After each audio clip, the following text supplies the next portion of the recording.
শেখ হাসিনা যে বদনাম করে এই লোকটা, এই লোকটার নাম কি, এটা কে?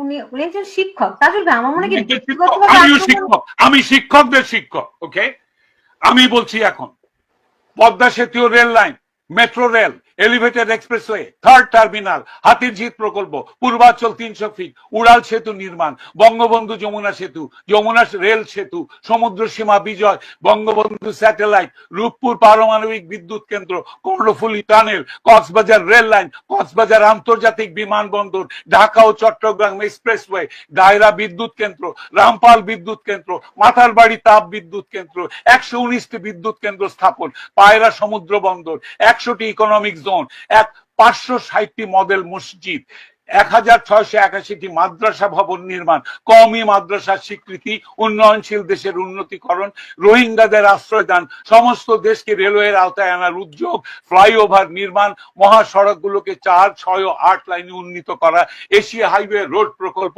ঘরে ঘরে বিদ্যুৎ, ফ্লাইওভার, নদী ভাঙ্গন রোধ, শ্রমিকের মজুর বৃদ্ধি, বয়স্ক ভাতা, মাতৃত্বকালীন ভাতা, বিধবা ভাতা, মুক্তিযোদ্ধা ভাতা, শিক্ষা ভাতা, প্রতিদ্বন্দ্বী ভাতা, স্বামী পরিত্যক্তদের ভাতা, জেলেদের খাদ্য সহায়তা, ইমামদের ভাতা, বাসস্থান, বৈশাখী ভাতা, ডিজি কার্ড, আরো অজস্র। আমার দম কুলাচ্ছে না এতগুলো পড়তে। 15 বছরে যদি এতগুলো কাজ কেউ করে থাকে, তাকে কোন চক্রান্তকারী এই টাকা পাচার করার দেয়? আর সে যদি ডিক্টেটর হয়, খুব ভালো করেছে।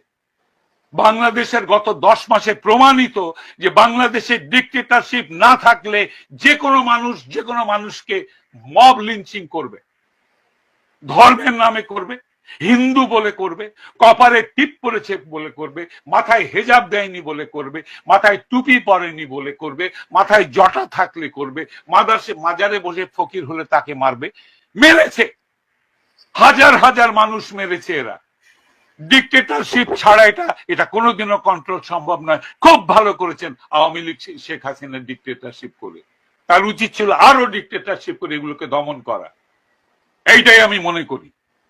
বাংলাদেশের মানুষের কপালে গণতন্ত্রের দরকার নেই। যারা জাতির পিতাকে হত্যা করে তার 54 বছর পর তার ভাস্কর্যের মাথায় পেশাব করে, সেই জাতির জন্য স্বাধীনতারও দরকার নাই। এরা পাকিস্তানের গোলাম হোক,